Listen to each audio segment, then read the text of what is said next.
In this video, I want to talk about the issue of therapists who are on a power trip. Most therapists I've encountered that are on a power trip present a very different facade. They present a facade of basically being a healer type, that they're very nurturing and caring and warm, when in reality, what I discovered was that they were really quite authoritarian. And they seemed to quite get off on the power that was inherent in that relationship. And while there was a part of me that could see this, I really doubted my perception and was unsure if I should believe that the mask that they were presenting was the truth, or if I should trust my own intuition that in reality they were somewhat authoritarian and were getting off on the power, perhaps in a very unconscious way. Because the program of such a therapist is to have power over you, they cannot give power to you. And for the purpose of healing and realizing your potential and becoming more of who you truly are, this is really problematic. Stepping back a little bit here, what I found in my own journey of healing, of transforming myself, of reclaiming more of my potential, of reconnecting with my true self. All of these things I think are kind of different ways of saying the same thing. In my own journey of this, what I've really found is that to a large extent, it is about reclaiming my own power. It's about trusting and empowering my own inner authority and taking that back from external authorities that I was essentially forced to give that power away to very early on in life. And a lot of my own struggles and difficulties fundamentally came from having to give this power away to others, having to adopt other people's perceptions and other people's beliefs, and basically deny what I thought and what I believed and what I felt.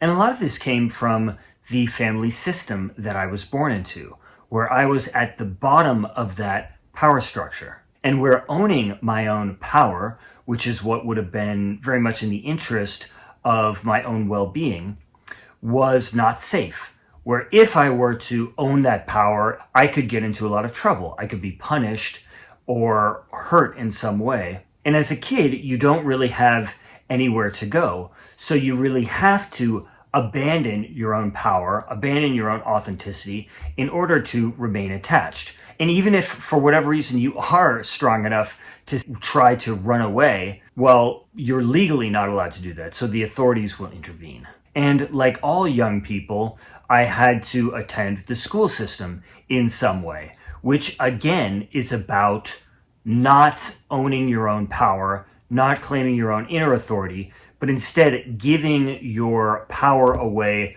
to an external, hierarchical, centrally controlled authority structure, where what's safe is staying small and staying powerless and kind of fitting into the very small boxes that the school system forces every child to fit into. Now, when you are an adult, living with the consequences of this conditioning downstream from it, this is where a therapist can come in for good or for ill.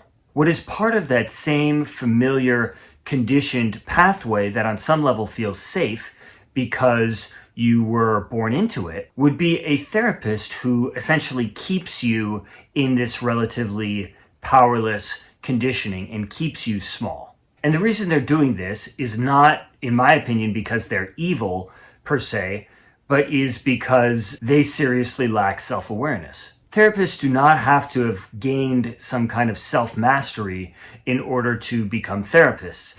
They can be seriously in denial of their own history, their own traumas, their own unfinished business. And so you're coming out of this past of relative powerlessness, and you find yourself with a therapist who is very much on a power trip. They are not going to be capable of helping to liberate you from this conditioning and reclaim your own potential. Instead, what they will do, at least this is my experience and this is what I saw, is they will at best help you to cope with or adjust to this conditioning and basically will regard it as reality because that's how they see it. In order to be liberated from this, we really need to be able to see it not as some kind of higher objective reality, but instead as something that was kind of passed on to us. Now, in all of these systems, everyone is in denial about what is going on. So, for example, in the family system, they don't believe that they are authoritarian or dysfunctional. They might have a story like, oh no, we're so supportive and we're so loving, and you're just so screwed up that this isn't working for you. And so nobody is really dealing with the dysfunction. People that are really embedded in the thinking of the school system might say that the school system is not authoritarian at all, but is instead really about education and really about creating lifelong learners and preparing you for a successful, fulfilling life. But in reality, it's maybe nothing of the sort. And likewise, the therapist might say that they are really about supporting you and really about nurturing you, and will say that you can tell them anything. But in reality, they are maybe not that safe to be around and really are not that much on your side. Now, the power dynamic with these sort of toxic therapists is really interesting. The story they tell themselves about what they're doing and why they are in that profession might be that they really want to help people and that they really want to empower people, and maybe even they want to help people sort of break free from oppressive systems in this world. And they might really believe that. And on some level, that might actually be true. But deep down, what they won't own is that they actually, much of the time, get a kind of perverse satisfaction from the power that is inherent in that relationship. And the power in that relationship comes because here you have this professional with the backing of this giant system who is dealing with somebody who's coming there who's very vulnerable, in a very vulnerable state. Maybe they're dealing with a lot of difficulties in their lives. And they also probably don't have that much support in their life, that much good support, or else they wouldn't be seeing a therapist. Now, of course, there might be exceptions. Maybe you just want another person's opinion. But at the end of the day, if you are seeing a therapist, it would indicate that you don't have anyone better in your life to help you to process things. So it could very much indicate that your support network is somewhat inadequate.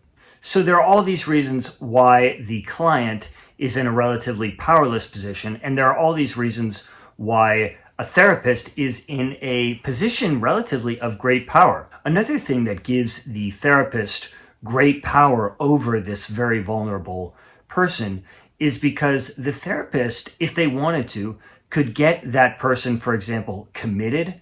They could get them taken against their will to a mental health institution where they could be, for example, forcibly drugged and potentially saddled with medical debt for services that they never asked for, that were forced on them, which is something that I think is very screwed up, is that people can be forced to pay for extremely expensive services that were extremely harmful to them and that they never asked for, that were imposed on them against their will. Now, we assume as a culture, I think quite fairly, that a profession that is tasked with helping these very vulnerable people would inherently attract caring, nurturing, healing type people. And to some extent, I think that this is true. But such a situation could also attract people that have a lot of unfinished business, where they basically enjoy having power over such vulnerable people. And these very toxic sort of therapists are not going to be fundamentally interested in really empowering that person. They're going to be interested in keeping that person relatively powerless. And so with these therapists, you can't really question them.